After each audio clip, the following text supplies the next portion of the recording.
Bago tayo magsimula, gusto ko munang pasalamatan kayong lahat sa patuloy ninyong suporta. Tunay pong nakakataba ng puso ang inyong walang sawang panunood at pagtangkilik sa ating munting channel. Para lipulin silang lahat, si Yansu ay tila nabihag sa mga salita niya. Marahang tumugon siya, kung ganoon, paano kita ganap na magagamit? Naguluhan ang mga tauhan, nagkatinginan, sabay tanong. Ano po ba ang ibig niyo, ginang? Biglang lumapit ang lalaking may pulang buhok. Damaykit kay Yansu nang may mapanuksong ngiti, sabay bulong. Patunayan mo. Lumawak ang mga mata ni Yansu, nagulat at muntik ng kumibo. Patunayan. Ngumiti ang lalaki nang may kasamaan sa mukha, halos maaninag ang malisyosong ningning sa mga mata niya. Malamig siyang nagtanong. Alam mo na, hindi ba? Apo ng dakilang blood cult. Dito sa amin, gawa ang panunumpa. Hindi mga salita. Sa labas, dahan daw ang lumapit si Yuan, bitbit ang kanyang espada na tila naglalagablab sa lamig ng hangin. Napalingon ang lahat, ng pagdududa at pagkabahala. Sino ka? Hayop ka? Sino ka para hadlangan ang aming daraanan? Tumabi ka, lumayas ka, hirti kong sekta. Ang lugar na ito, ipapaubayan na ng makatarungang Heaven Alliance. Sa isang iglap, walang column, hamampas si Yuan ng kanyang espada. Ang tunog ng bakal na tumama sa laman ay umalangaw sa paligid. Bumagsak ang mga kalaban na parang mga kahoy na tinamba. Ang mga natira, mula sa malayo, ay natakot, natulala. Patay na sila. Ang anyong iyan, maaaring si Yuan. Siya ang malamig, walang awang demonyo, si Yuan. Dinilaan ni Yuan ang dugo sa kanyang labi, may madilim at mapanganib na ningning sa kanyang tinig. Magsilayas kayo, mga salot. Hindi ko kayo pinagkakaabalahan. Biglang lumingon si Yuan, waring nakalimutan ang biktima sa kanyang harapan. Ngunit ang ngiti niya, sabik at matalim, ay sumambulat. Kaya narito ka na. Binunot ni Yansu ang kanyang espada, dibdib ay umaapoy. Lumundag siya ng buong lakas, sumugod kay Yuan. Pinanood ng iilang natira ang dalawang demonyo na naglalaban, ang hangin ay nabalot ng tensyon. Ngumiti si Yuan, tila kalmado at walang pakialam, pero sa bawat galaw, unti-unting bumabaliw siya sa galit. Napaatras siya, biglang sumigaw ng galit. Ang bagay na iyon, kukunin ko. Kasama ang buhay mo. Nakasimangot si Yansu, nakatuon ang tingin kay Yuan. Pumutok ang pulang liwanag mula sa kanyang mga mata, isang apoy na nag-aalab ng puot at determinasyon.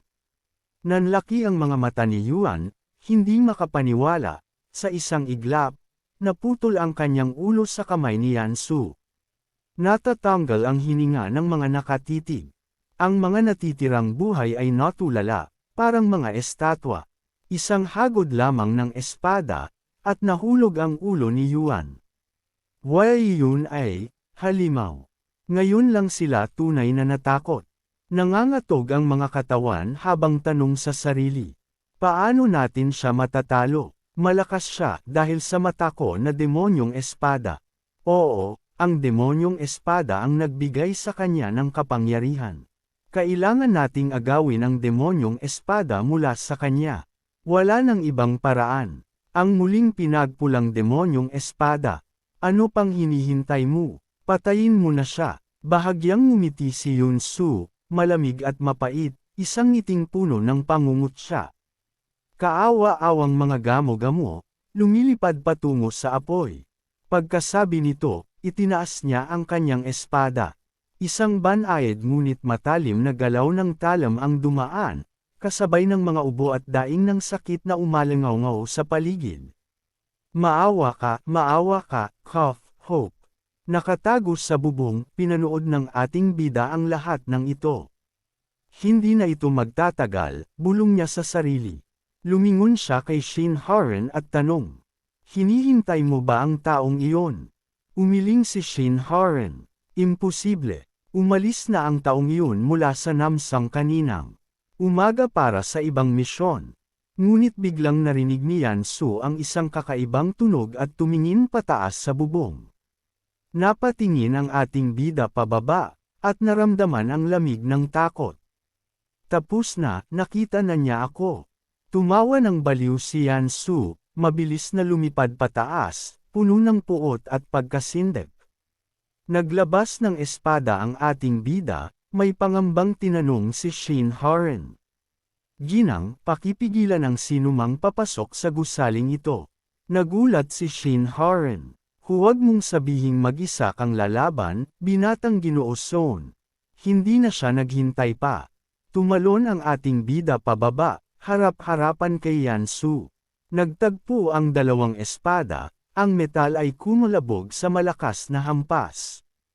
Pinanood ng ating bida ang nababaliw na ekspresyon ni Yansu, at nag-isip. Bakit siya ganito kalakas? Tumalon siya mula sa tuktok ng kuta. Parehong nagbunot ng espada, parehong handa sa matinding sagupaan. Isang malakas na alingaw ng metal ang sumalubong sa bawat banggaan ng mga talam. Habang nakikipaglaban, hindi mapigilan ng ating bida ang pag-iisip. Paanong ganito siya kalakas? Sa sandaling hindi nakapokus ang ating bida, sinamantala ni Yansu ang pagkakataon. Itinaas niya ang kanyang paa at sinipa ang ating bida na sumalpok sa gitna ng pader ng kuta. Malupit ang banggaan, nagkalakihan ang butas na nilikha sa tore. Lumapag si Yansu sa bibig ng butas, habang may kasamang pagtatakang tinig. Tapos na ba? Ganito na bakat hindi ang laban. Sa kabila ng manipis na ulap, biglang bumunot muli ng espada ang ating bida, handang umatake. Nagulat si Yansu, saglit na natigilan, hindi alam kung paano tutugan. Walang hanggang paglikha, sigaw ng ating bida, ipinon niya ang lahat ng lakas sa kanyang espada para sa isang matinding atake. Napatingin si Yansu sa hangin, puno ng takot. Sa sandaling iyon, naalala niya, ang pulang buhok. Hindi lang pala niya sinabi na dapat gumamit ng martial arts laban sa kaaway. Doon niya naalala si Yansu. Napaisip siya, sandaling natigilan, hindi alam kung paano tutugan. Paglipol ng dagwang demonyo. Sa pag-iisip nito, pinakawalan ni Yansu ang teknik at sinalubong ang atake ng ating bida. Matagumpay na napigilan ni Yansu ang atake ni Son at nabago ang direksyon ng espada nito. Isang malakas na boom. Ang tinabig na madilim na enerhiya ay sumabog, tinangay ang bubong ng watchtower. Nagulat si Shin Haren na nasa ibaba. Napatingin siya sa direksyon ng tore at nagbabala. Mag-ingat ka, binatang Ginoo Son. Sa loob ng tore, matindi ang labanan ni Hawk-chan at Yansu. Dahan-daang lumapit si Yansu, may malamig na tinig. Naalala ko, ang usapan natin ay bukas pa dapat ang tagpuan. Tumawa ang ating bida bilang tugon. Iyon nga lang, sabik na akong makita kaagad, ginang. Ngunit si Yansu, taglay ang nakakabaliw na intensyon ng pagpatay, ay biglang sumugod ng marahas. Agad na tinaas ng ating bida ang kanyang espada upang ipagtanggol ang sarili mula sa pag-atake ni Yansu. Halos damaykit ang talam ng espada sa mukha ng ating bida habang mahina siyang bumubulong sa sarili. Paanong ganito siya kalakas? Kung hindi ako uminom ng lesser completion pill, kanina, baka winasak na ako ng tuluyan sa mga susunod na tira. Tuloy-tuloy ang balisang mga taga ni Yansu, hindi niya binibigyan ng pagkakataong umatake ang ating bida. Ang magawa na lang niya ay depensa at pag-iwas. Palihim na nag-iisip ng estratehiya ang ating bida. Ang direktang labanan sa kanya, hindi ko kakayanin. Kung ganoon, agad niyang ibinuhos ang lahat ng lakas sa kanyang mga binti. Malakas siyang tumadyak sa lupa at lumipad palabas ng tore sa pamamagitan ng siwang na nabuo kanina. Nanatiling tulala si Yansu habang nakatingin sa kanyang pag-alis. Tumatakas ka. Galit na galit si Yansu. Nakakahiya. Bilang isang martial artist, wala ka bang kahihiyan? Tumakbo siya palabas ng siwang sa tore, tumingin sa paligid. Nasaan siya? Anong? Lumabas ka riyan ngayon din. Sigaw ni Yansu, ngunit ang hindi niya alam. Ang ating bida ay nakasabit sa ilalim, tahimik na naghahanda ng lakas. Nakatutok ang espada, handa nang umatake kay Yansu. At doon nagsimula ang susunod na sandali. Mula sa itaas, tumitig si Yansu pababa, nagulat, doon niya napagtanto ang katotohanan. Walang hanggang liwanag ng langit. Isang makapangyarihang bagyo ng hangin, hatid ni H. Son, ang biglang sumalubong kay Yansu. Ngunit huli na para makaiwas si Yansu. Nagawa lang niyang tumalon palayo sa gilid, ngunit hindi ito sapat. Tumama pa rin sa kanya ang bagyo ng hangin, nasunog ang isang braso niya, naging itim ang balat. Bog! Tumilapon ang buong katawan ni Yansu, bumagsak ng malakas sa malamig na lupa. Agad namang sumugod ang mga tauhan, sinamantala ang kanyang pagkasugat. Ang pulang demonyong espada ay bumagsak. Nasugatan siya, ito na ang pagkakataon. Tag-ain siya, sabay-sabay bumagsak ang malamig na mga espada sa katawan ni Yansu. Isang napakalakas na bagyo ng hangin ang sumabog, itinapon ang lahat palayo. Nagulat ang grupo sa likod. Ano ulit yun? Hindi makapaniwala ang ating bida. Ano ba talaga to? Pula, parang walang hanggang teknik. Hindi makapaniwala ang lahat sa kanilang nakita. Ang buhok ni Yansu, unti-unting nagliliyab, nagiging apoy na pula. Si Yansu, tagapagmana ng Blood Cult. Sa sandaling iyon, ganap nang nabuksan ni Yansu ang kanyang kapangyarihan. Ang mga sugat niya mula kanina. Para lang iyon sa isang kagat ng lamok. Nanlaki ang mga mata ni H. Son sa pagkabigla. Kung mula siya sa Blood Cult, hindi ba't mas malupit pa iyon kaysa sa mga demonyo? Mariing pinisil ng ating bida ang kanyang mga kamao. Walang hanggan, sigurado ka bang ang pulang demonyong espada ay mula sa Blood Cult? Agad siyang binalaan ni Limitless. Mag-ingat ka, ang martial arts ng Blood Cult ay may mga nakakainis at mapanganib na katangian. Ang mga martial artist nila ay kayang sumipsip ng dugo ng iba para pagalingin ang sarili nilang sugat. At upang patunayan ito, mga bangkay ng mga tauhan na kanilang nilabanan ang nakakalat sa paanan ni Yansu. Si Yansu, taglay ang maladyos na presensya, ay muling nagpakita ng matapang na hamon. Kamusta dyan sa taas? Hindi ka ba pinapayagang lumaban? Halika rito, bumaba ka. Pagkasabi nito, pinakawalan ni Yansu ang isang bagyo ng hangin diretsyo kay ating bida. Nang makita ito ni Limitless, agad siyang sumigaw. Umiwas ka.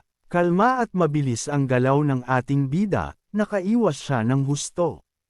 Napanood niya habang ang nakakatakot na bagyo ng hangin ay winasak ang tore.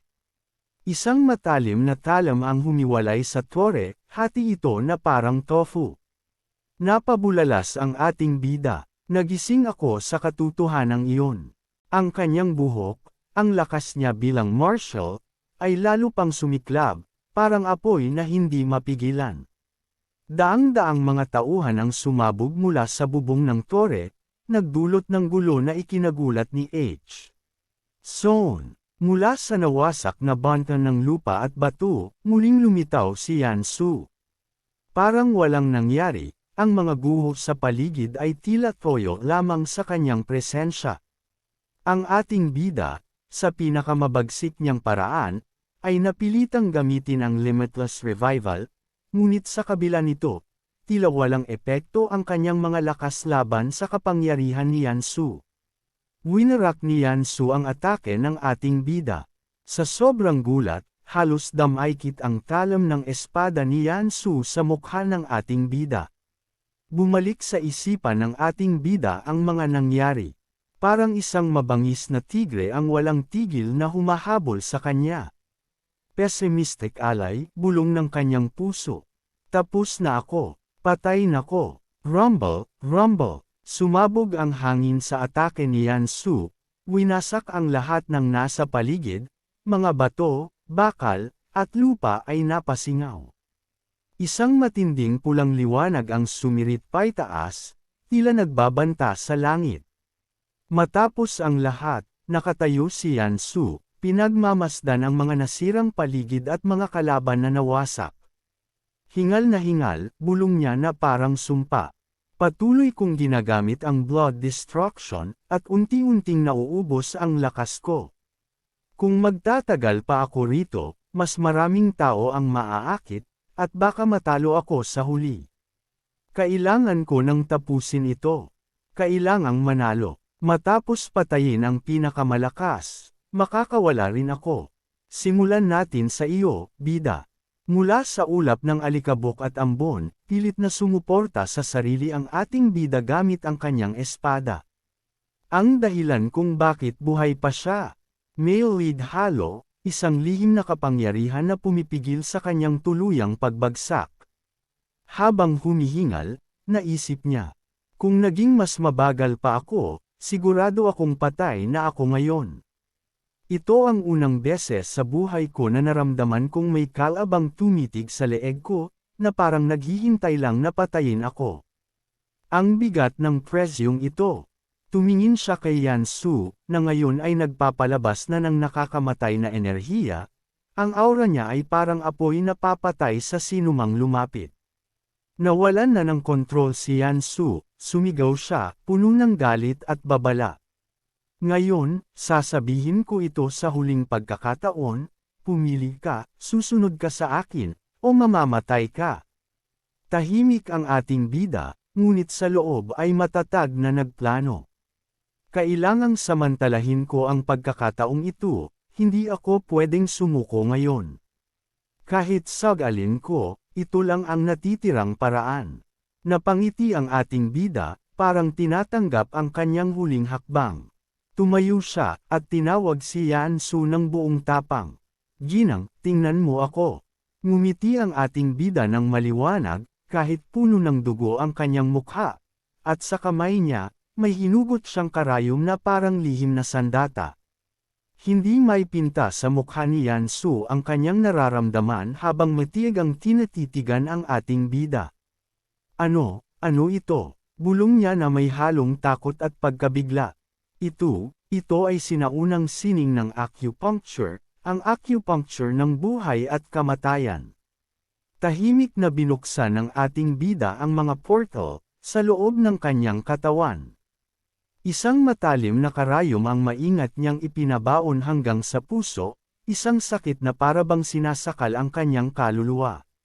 Ngunit sa kabila ng hapdi, unti-unti niyang binuksan ang mga nakabara, mahahalagang daluyan ng enerhiya, ang mga meridians na matagal nang nagkukulong sa kanyang kapangyarihan. Tumayo siya, nakatitig ng matatag kay Yan Su. Ginang, tingnan mo ako.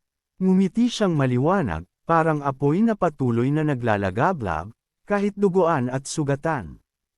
Hawak ang matulis na karayom sa kamay, naglalaman ito ng pag-asa at desperasyon. Hindi maunawaan ni Yan Su ang komplikadong damdaming naglalaro sa mga mata ng ating bida. Ano itong sinaunang sining ng acupuncture? Naguguluhan siya, parang nababalisa, na parabang may malalim na lihim na bumabalot dito. Alam ng ating bida, bagaman tila wala ng halaga ang kanyang buhay, na kailangan niyang lumaban. Hindi para sa sarili, kundi para maibalik kahit kaunti ang balanse ng mundo. Ang teknik na ginamit niya, acupuncture at moxibustion, hindi magkapareho sa pinagmulan o layunin, ngunit nagtagpo sa isang matinding sandali ng pag-asa at sakripisyo. Si Yan Su, bagaman malakas, ay nabibigo sa sariling pag-intindi. Hindi niya maintindihan kung bakit nagaganap ang lahat ng ito, ang labanang iyon ay higit pa sa kanyang nakasanayang realidad. Sa puso ng ating bida ay may malinaw na tinig. Walang-wala na ang halaga ng buhay ko. Pero kailangang bumawi ako, kahit kaunti lang. Ngunit ang sitwasyon ay tila isang gulong na lumulutang sa alon, balanse na nawawala. Si Yansu ay nahihirapan ding sundan ang sariling landas, parang editor na naligaw sa kwento ng buhay. Ang lahat ay nagiging magulo. Ang misyon ni Yansu ay nauuwi sa kapalpakan. Ang tagumpay ay tila lumilipad palayo, habang ang bawat hakbang ay mas mahirap pa kaysa dati.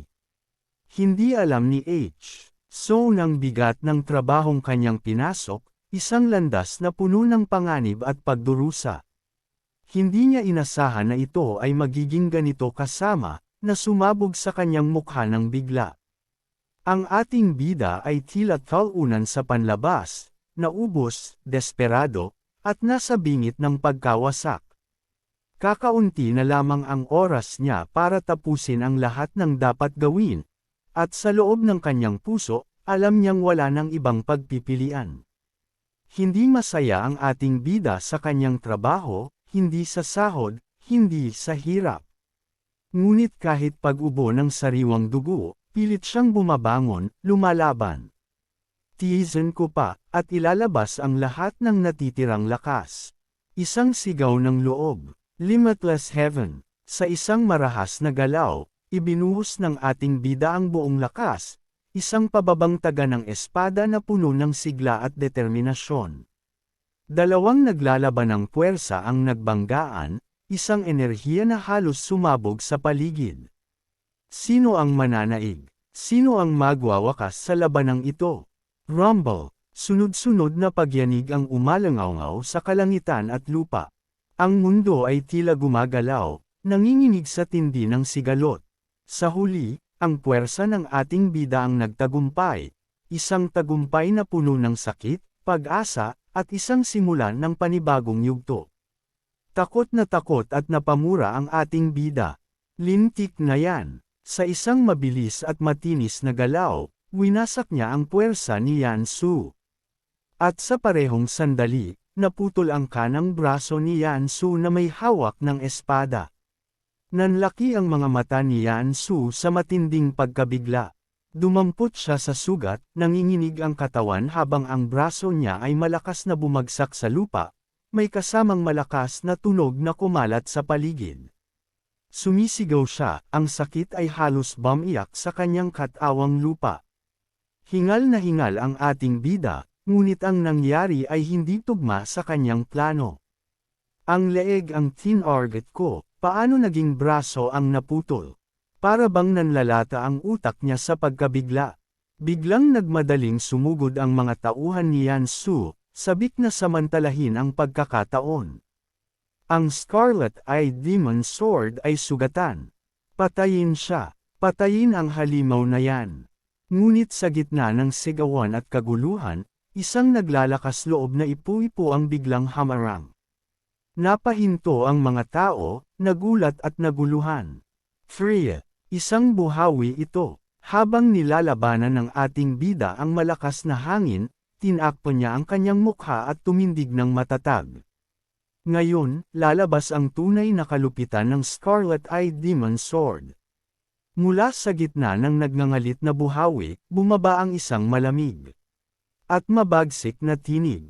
Isang lalaki ang lumitaw sa harap ni Yansu, hinarang ang mga pag-atake, proteksyon ang katawan ng sugatang mandirigma. Ikaw si Chien Eugene, tiyo ng batang ito. Nagulat ang ating bida, halos hindi makapaniwala. Tiyo, paano naging tiyo, ang bata pa niya? Hindi nagtagal, mula sa anino ay sumulpot si Shinharan, may hawak na mahabang baston, palihim na umatake kay Chien Eugene. Ngunit parang may radar si Chien Eugene, mabilis niyang hinarang ang pag-atake gamit lang ang kamay, parang walang hirap na pinigil ang kaloob-looban ng unos. Napahagulgol ang ating bida, napasigaw ng pagkabigla. Miss Haren, lumingon si Shinharan, nanginginig ang tinig sa takot. Tumakbo ka na, Ginoong Haso. Ang taong yan ay ang Sacred Flame Demon Lord, si Chien Eugene ng Demonic Sect. Hindi natin siya kayang labanan. Habang distracted si Shinharan, isang simpleng pitik ng daliri ni Chien Eugene ang sumabog sa hangin. Walang nagawa si Shinharan kundi lumipad palayo.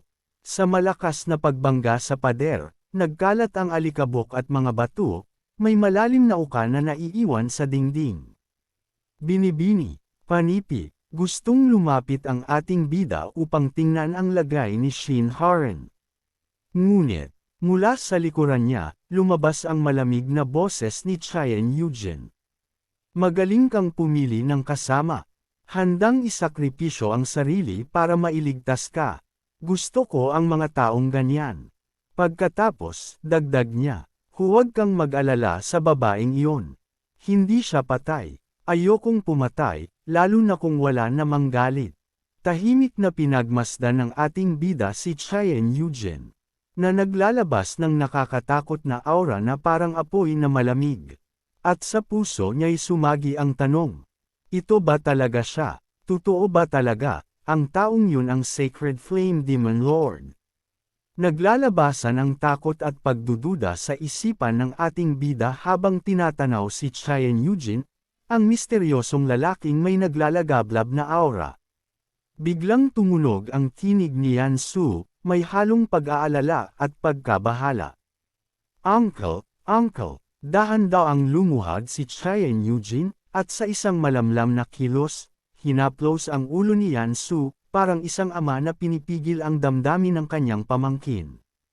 Sige na, umatras ka muna. Opo, mahinang tugon ni Yan Su habang umatras ng may halong kaba. Ngunit biglang nag-iba ang tindig ni Chayan Eugene. Nagliyab ang mga mata niya, isang apoy ng galit at determinasyon na hindi na maitago. Unti-unting humakbang siya papalapit sa ating bida, bawat hakbang ay parang hagupit ng apoy na sumusunog sa paligid. Ngayon, makikipaglaban ako sa iyo. Napabuntong hininga ang ating bida, nalilito sa biglaang pagbabago ng kilos ni Chayan Eugene. Sandali lang. Kanina lang sinabi mong ayaw mong pumatay. Malamig ang tinig ni Chayan Eugene, puno ng pangamba at matinding paghihiganti.